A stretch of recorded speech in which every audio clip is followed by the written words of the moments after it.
வணக்கம் நண்பர்களே. மைவி3ஆர்ட்ஸ்ல ஒரு முக்கியமான சில விஷயங்களை நாம பேச வேண்டிய ஒரு முக்கியமான கட்டத்தில் இருக்கோம். இந்த வீடியோ மைவி3ஆர்ட்ஸ் உறுப்பினர்களுக்கு மட்டும்தான். மற்றவங்க யாராவது நீங்க பாத்துக்கிட்டு இருந்தீங்கன்னா நிச்சயமா இந்த வீடியோ உங்களுக்கு புரியாது. அதனால ஸ்கிப் பண்ணிட்டு வெளில போயிருங்க. மைவி3ஆர்ட்ஸ் மாதிரியே ஒரு ட்ரெய்லர் ஒன்று வெளில விட்டுருக்காங்க. அதாவது எப்படின்னா MI3 அப்படின்னு போட்டு முருகேசன் அப்படின்னு சொல்லி ஒரு ட்ரெய்லர் ஒன்று வெளியில வந்திருக்கு. இது பாத்தீங்கன்னா மைவி3ஆர்ட்ஸ் தவறான ஒரு கம்பெனி அப்படின்னு சொல்லி சித்தரிச்சு எடுக்கப்பட்ட ஒரு குறும்படம் மாதிரி தெரியுது. அவரோட ட்ரெய்லரை பார்த்தா அப்படித்தான் தெரியுது. இதுல என்னென்ன சொல்லுவாங்களோ அதே மாதிரி சொல்ற மாதிரி சொல்லி அதை நக்கல் பண்ணி அதை ஒரு வீடியோ எடுத்திருக்காங்க. அதை நீங்க பல பேர் பார்த்திருக்கலாம், சில பேர் பார்த்திருக்கிறதுக்கு வாய்ப்பு இல்லை. இந்த நேரத்துல இப்படி மன உளைச்சல் இருக்கிற இந்த சூழ்நிலையில இப்படி ஒரு வீடியோ தேவையா அப்படிங்கிறது என்னுடைய கேள்வி.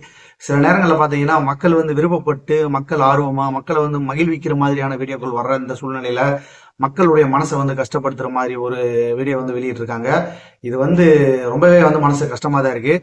இது அவங்களுடைய மனநிலை எந்த மாதிரி இருக்கு அப்படிங்கிறது தெரியல. ஒருவேளை நாளைக்கு இந்த கம்பெனி நல்ல ஒரு நிறுவனம் அப்படின்னு சொல்லி கோர்ட்ல தீர்ப்பாகி மிக பிரம்மாண்டமான அடுத்த கட்டத்துக்கு அது நகர்ந்து போறப்ப இந்த வீடியோ எடுத்தவங்க என்ன பண்ணுவாங்க அப்படிங்கிறது தெரியல. இப்ப நம்ம கேட்டோம்னா அப்படி ஒரு நிலைமைக்கு போகட்டும், அன்னைக்கு பார்க்கலாம் அப்படின்னு அவங்க சொல்லுவாங்க. அந்த கேள்விக்கான பதில் நம்மளுமே சொல்லிடலாம். இதுல நம்ம கடந்து போக வேண்டிய பல விஷயங்கள் இருக்கு. அதை நம்ம பல கட்சிகளுக்கு கடந்து போய் தான் ஆகணும். சரி, இந்த மாதிரி சூழ்நிலையில மக்கள் அதிகமா பெயில் எப்ப வரப்போகுது, பணம் எப்ப போட போறாங்க அப்படிங்கிற ஒரு சில விஷயங்கள்ல நம்ம அதிகமா ஆர்வம் காமிச்சுக்கிட்டு இருக்கோம். இந்த ஆர்வமே மற்ற யூடியூபர்களுக்கும் சரி, மைவி3 பத்தி கிண்டல் பண்றவங்களுக்கும் சரி ஒரு மிகப்பெரிய பிளஸ்ஸா மாறிக்கிட்டு இருக்கு.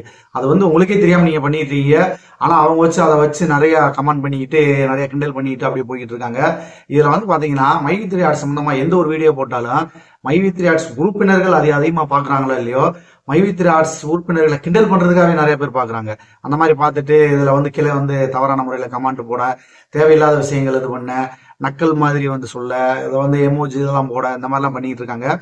இந்த மாதிரி பிரச்சனைக்காக பயந்துகிட்டே நிறைய பேர் என்ன பண்றாங்கன்னா கமெண்ட்டை ஆஃப் பண்ணி வைக்கிறாங்க. இது ஒரு நல்ல ஒரு விஷயமா எனக்கு தெரியல. கமெண்ட்டை எதுக்குன்னா அவங்களுடைய கருத்தை சொல்றதுக்கு தான்.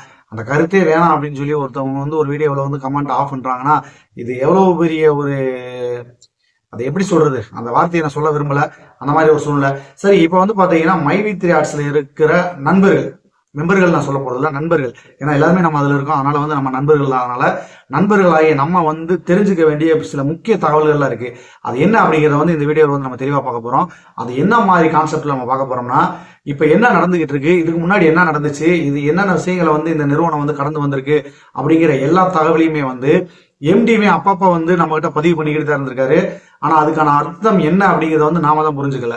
அவர் என்னென்ன பிரச்சனைகளை சந்திச்சுக்கிட்டு இருக்காரு பூரா ஒரு மறைமுகமா நம்ம கிட்ட சொல்லியிருக்காரு. நம்ம அதை கவனிக்காமலே விட்டுருக்கோம். இப்ப அவர் சொன்ன அந்த ஆடியோக்களை வச்சே சில விஷயங்களை நேரடியா நமக்குள்ள நாமளே பகிர்ந்துக்க போறோம். அதுல ஃபர்ஸ்டா ஒரு ஆடியோ நம்ம கேட்டுருவோமே. இந்த ஆடியோ எப்போ ரிலீஸ் பண்ணதுன்னா, தேர்தலுக்கு அப்புறமா ஃபர்ஸ்ட் பேமெண்ட் நம்ம எல்லாரும் எதிர்பார்த்துக்கிட்டு இருந்தோம். தேர்தல் முடிஞ்சிருச்சு, எல்லாருக்கும் பேமெண்ட் போட போறாங்க அப்படின்னு சொல்லி நம்ம எதிர்பார்த்துக்கிட்டு இருந்தோம் பாத்தீங்களா. அந்த மாதிரி நேரத்துல அவர் ரிலீஸ் பண்ணியிருந்த ஒரு ஆடியோ தான். அந்த நேரத்துல நிறுவனம் எவ்வளவு பிரச்சனைகளை சந்திச்சுக்கிட்டு இருந்துச்சு அப்படிங்கறத அவரு மறைமுகமாகவும் நேரடியாகவும் சில விஷயங்களை சொல்லியிருக்காரு. அதை நீங்க கேளுங்க. அந்த ஆடியோ கேட்டதுக்கு அப்புறமா சில விஷயங்கள் நம்ம பேசலாம்.